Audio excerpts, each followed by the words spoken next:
नारियों के लिए और यहाँ की नारी शक्ति के लिए, युवा शक्ति के लिए आपका क्या मैसेज है? अब किन मुद्दों पर चुनाव में प्रतापपुर में उतर रही है?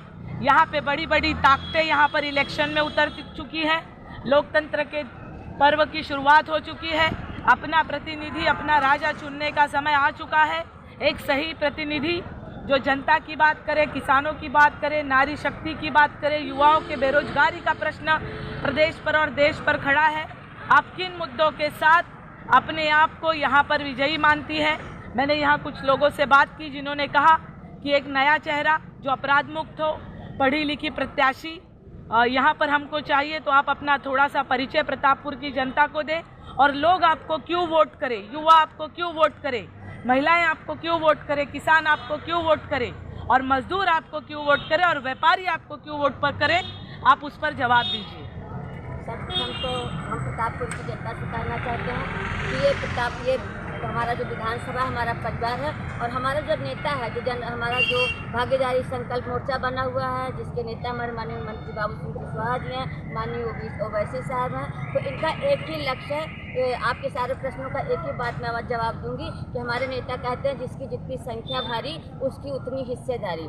तो हम लोग यहाँ पर जो समाज जिस प्रतिशत में है हम उसकी हिस्सेदारी को लेकर के बात कर रहे हैं, चाहे एससी समाज हो, चाहे एसटी समाज हो, चाहे ओबीसी हो या माइनॉरिटी समाज को, या हमारे ओबीसी समाज में छोटी छोटी जातियां हैं जिनको चुनाव में तो खाली अन्य पार्टियां पूछती हैं, जैसे लोहार हो गए, बढ़ई हो गए, नाई हो गए, धोबी हो गए, कहार हो गए। ये छोटे छोटे हमारे समाज, हमारे छोटे भाई हैं और इनकी बहुत छोटी संख्या है, लेकिन चुनाव में तो इनको पूछा जाता है। जब चुनाव आ गया तो जितनी बड़ी बड़ी पार्टियाँ ये इनको पूछेंगी, इनके ऊपर हाथ रखेंगी, इनके दुनिया भर के शब्द बाग दिखाए जाएंगे, लेकिन जैसे ही चुनाव होगा ये इनको फिर 5 साल के लिए किनारे कर देंगे। तो हमारे जो माननीय ओवैसी साहब हैं, माननीय मंत्री बाबू सिंह कुशवाहा हैं, माननीय मंत्री चौहान जी हैं, तो हम लोग का एक ही लक्ष्य है कि जो छोटी जातियां हैं, जो परेशान है, जिनके पास रोजगार नहीं है, जिनके पास अपनी खेती नहीं है, हर तरह से परेशान है, तो हम इनके हक अधिकार की लड़ाई लड़ेंगे। और रही महिला सुरक्षा की बात कि हम महिलाओं के लिए क्या करेंगे, तो हम महिला सुरक्षा की लड़ाई लड़ने के लिए तैयार हैं, क्योंकि अभी आपने देखा होगा किस तरह से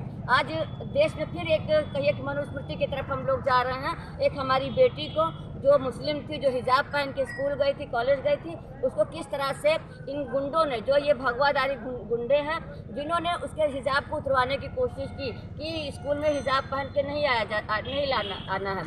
तो जब बाबा साहब भीमराव अंबेडकर ने, हमारे संविधान ने ये अधिकार दिया है कि हम अपने मन से खा सकते हैं, अपने मन से पहन सकते हैं, इस देश के लिए हम जी मर सकते हैं, तो ये कौन होते हैं हमारे हिजाब को उतरवाने वाले?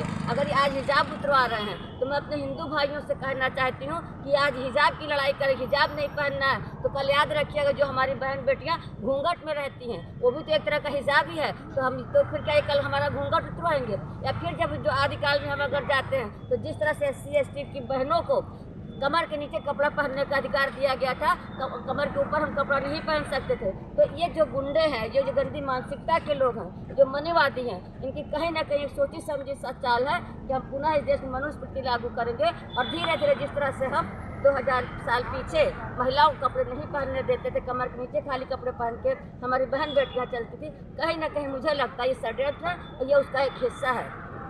हमारे ओवैसी साहब, हमारे माननीय मंत्री बाबू सिंह कुशवाहा जी, चौहान जी, उनका एक ही लक्ष्य है कि हम बहन बेटियों के सम्मान में, इस नारी शक्ति के सम्मान में हमसे जो हो सकेगा हम वो करेंगे।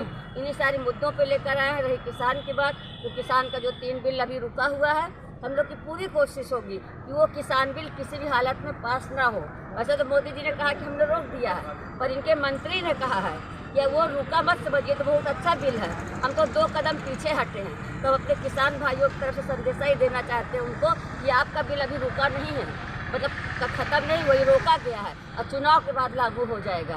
तो हम लोग यही सारे मुद्दों पर लेकर अच्छा मंजू जी, यहाँ पर मैंने देखा, मैं लोगों को भी दिखा सकती हूँ, यहाँ पर बहुत अच्छी तादाद में युवा बच्चे यहाँ पर आए हैं। तो क्या प्रतापपुर के युवाओं को या प्रयागराज उत्तर प्रदेश के युवाओं को जो बेरोजगारी का, एक शिक्षित बेरोजगारी का प्रश्न यहाँ पर जो खड़ा है पूरे देश में, प्रदेश में, आप युवाओं को क्या मैसेज देना चाहेंगी? क्योंकि युवा आपको क्यों वोट करे, जो पहली बार वोट कर रहे हैं, आप उनके लिए कोई मैसेज देना चाहेंगी? युवा जाग चुका है, वो चाहे हिंदू हो या मुसलमान हो। आप देख रहे हैं कि हमारे चारों तरफ यहाँ दलित समाज के भी लोग हैं, हमारे मुस्लिम समाज के भी लोग हैं और हिंदू समाज, सारे युवा जाग चुके हैं। अब वो बहकावे में नहीं आने वाले हैं। आज का युवा क्या मांग रहा है? आज के युवा को उनसे भीख नहीं चाहिए, उनको बेरोजगारी भत्ता नहीं चाहिए। आज का युवा सिर्फ एक चीज़ मांग रहा है, रोजगार। और जब इस सरकार से हमारा युवा रोजगार मांग रहा है, तभी करीब एक हफ्ता पहले ही इलाहाबाद के युवाओं को लाठी डंडे से पीटा गया, उनके दरवाजे तोड़ दिए गए हैं, उनकी खिड़कियां तोड़ गई। आखिर युवा मांग क्या रहा है? वह कोई चांद तो मांग नहीं रहा ना, वह कोई चांद सूरज युवा नहीं मांग रहा। युवा सिर्फ अपना अधिकार मांग रहा है, जो अधिकार में संविधान से प्राप्त है। और हमारी जो पार्टी है भागीदारी संकल्प मोर्चा, हम सब लोग युवाओं के साथ है कि हमको हमारे युवाओं को रोजगार देना ही पड़ेगा। अच्छा, यहाँ पर जो मैंने देखा कि आप जहाँ खड़ी हैं उसके बगल में समाजवादी पार्टी कार्यालय है, और मैंने जहाँ तक पता किया कि यहाँ बहुत बड़े बड़े दिग्गज खड़े हुए जो बहुत पैसा और बहुत सारा चीज़ें यहाँ पर जनता में बांट रहे हैं। ऐसे समय में आप पैसे के अभाव में, साधनों के अभाव में एक छोटी सी गाड़ी आप लेकर I-20 में आप प्रचार अपना कर रही हैं, तो कहाँ तक आप इस चुनाव को सफलतापूर्वक लड़ पाएंगी? यहाँ पे आपके साथ बगल में मंडल अध्यक्ष जगत मौर्य जी हैं, तो मुझे थोड़ा सा मैसेज दीजिए कि आप लोग पैसे के अभाव में, संसाधनों के अभाव में इतनी बड़ी बड़ी राजनीतिक ताकतों से कैसे लड़ेंगे, और जनता के प्रश्नों के लिए आपको जीतना भी जरूरी है, तो आप कैसे लड़ेंगी? सुषमा जी, चुनाव जनता से लड़ा जाता है, चुनाव बड़ी बड़ी गाड़ियों से नहीं लड़ा जाता, चुनाव बुलेट से नहीं लड़ा जाता, चुनाव जो है वोट से लड़ा जाता है। और हम वो लड़ाई लड़ रहे हैं, हमारे साथ यहाँ की जनता है। और रही बड़ी बड़ी पार्टियों की बात, तो बड़ी बड़ी पार्टियां भी कभी न कभी छोटी ही थी, एकाएक कोई भी बड़ी छोटी चीज़ बड़ी नहीं हो जाती, समय लगता है। तो हमारे जो बाबू सिंह कुशवाहा जी की पार्टी है, जो वैसे साहब की पार्टी है, हम बड़ी बड़ी गाड़ियों को दिखा के नहीं चल रहे, क्योंकि जो बड़ी बड़ी गाड़ियां लेकर आते हैं, ढेर सारे गनर लेके आते हैं, जैसे ही चुनाव खत्म होता है वो फिर दिखते नहीं हैं। हम जमीन के लोग हैं, और ज़मीन के लोग हरदम या तो पैदल चलते हैं या छोटी गाड़ी पर चलते हैं, बैलगाड़ी पर चलते हैं। खैर ऊपर वाले का शुक्र है कि हम लोग बैलगाड़ी से ऊपर उठ के छोटी गाड़ी पे आ गए, तो हमको इसका कोई मलाल नहीं। और हम अपनी जनता से ही कहेंगे कि बड़ी गाड़ियों पे, बुलेट पे मत जाइए।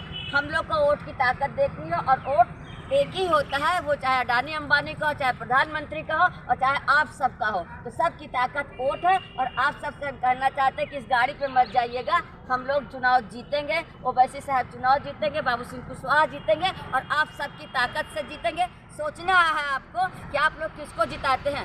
उसको जिताते हैं जो वोट लेने के बाद 5 साल नहीं दिखेगा, या उसको आप अपनी इस बहन को, अपनी बेटी को जिताते हैं जो सदैव आपके बीच कंधे से कंधा मिलाकर चलेगी। सोचना प्रतापपुर की जनता को। अच्छा माता जी, आप बड़ा जिताने के लिए क्या आपको इन्होंने पैसे देकर यहाँ खड़े किया? सुनो, हम भी ठाकुर हैं जी, हमारा ये गरीब बहुत गरीबी में है, हमारे पास जगह जमीन कुछ नहीं है, हम भी अपन मजूरी धतूरी करके कैसे अपन पेट पालन करेंगे जी।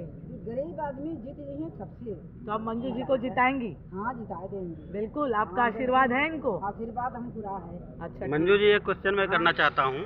मैं शैलेंद्र कुमार राय, प्रतापपुर विधानसभा अध्यक्ष हूँ। ठाकुर माने कुछ नहीं। ये बताएं, सरकारी नौकरी वाले जो जिनकी पेंशन बंद कर दी गई है, ये लोग जो है मांग कर रहे हैं कि पेंशन, हमारी पुरानी पेंशन लागू की जाए, उस पर आपका क्या कहना है? देखिए, पेंशन तो लागू होनी ही चाहिए। जब सांसद पेंशन लेते हैं, हमारे विधायक पेंशन लेते हैं, एक एक नहीं 2-2 3-3 पेंशन लेते हैं मात्र 5 साल की मेहनत के बाद। तो हमारा तो ये जो हमारे लोग, हमारे समाज के लोग हैं जो पूरे 65 साल 60 साल नौकरी करते हैं, और 60 साल नौकरी करने के बाद जब वो किसी लायक नहीं रहता तो सरकार उनकी पेंशन बंद कर दी है। आज बहुत सी पार्टियां हैं वो कह रहे हैं कि हम पेंशन लागू करेंगे, नाम नहीं लेना चाहेंगे, लेकिन आपके माध्यम से बताना जरूर चाहेंगे कि ये वही पार्टियां जो पेंशन के लिए परेशान है कि हम पेंशन लागू करेंगे। इन्हीं के कार्यकाल में पेंशन बंद हुआ था, तो जिन लोगों ने पेंशन बंद किया आज वही लागू करने की बात कर रहे हैं। तो हम ये तो नहीं कह सकते, लेकिन हम इतना जरूर पेंशन भोगियों से कह सकते हैं कि अगर हम सरकार में आए तो हम आपकी पूरी लड़ाई लड़ेंगे, और हम आपको पूरा अधिकार दिला के रहेंगे, आपके पेंशन को लागू करेंगे।